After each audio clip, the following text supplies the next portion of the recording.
ஒரு இந்தியன் விமானத்தில் பயணித்துக் கொண்டிருந்தான். அவன் அருகே சீனன் ஒருவன் அமர்ந்திருந்தான். அவன் இந்தியனை எப்படியும் ஏமாற்றி பணம் பறித்து விட வேண்டும் என எண்ணினான். இந்தியனிடம் மெதுவாக பேச்சை ஆரம்பித்தான். சீனன், அன்பரே, மிகவும் போரடிக்கிறது. நமக்குள் போட்டி வைத்து நேரத்தை கடத்துவோமா? இந்தியன், வேண்டாம், போட்டிக்கு நான் வரவில்லை. எனக்கு தூக்கம் வருகிறது. சீனன், அன்பரே, கொஞ்சம் கேளுங்கள்.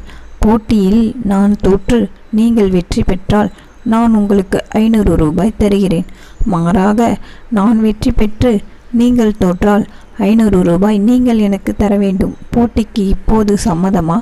இந்தியன், நான் தான் போட்டிக்கு வரவில்லை என்று சொன்னேனே, ஏன் என்னை தொந்தரவு செய்கிறீர்கள்?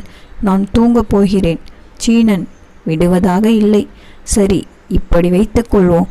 போட்டியில் நீங்கள் வெற்றி பெற்று நான் தோற்றால் 500 ரூபாய் உங்களுக்கு நான் தருகிறேன்.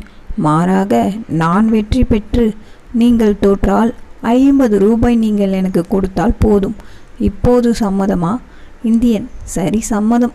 சீனன், போட்டியை முதலில் நான் தொடங்குகிறேன். நன்றாக கவனியுங்கள். நிலவுக்கும் பூமிக்கும் இடையே உள்ள தூரம் எவ்வளவு? இந்தியன், தெரியவில்லை.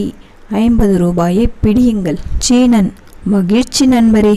இந்தியன், நான் ஒரு கேள்வி கேட்கட்டுமா? சீனன், கேளுங்கள்.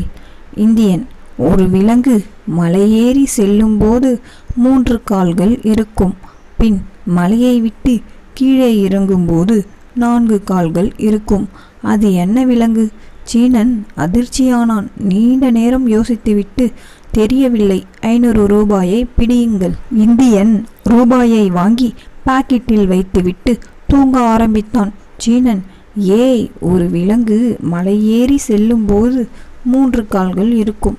பின் மலையை விட்டு கீழே இறங்கும்போது 4 கால்கள் இருக்கும். விலங்கு எது?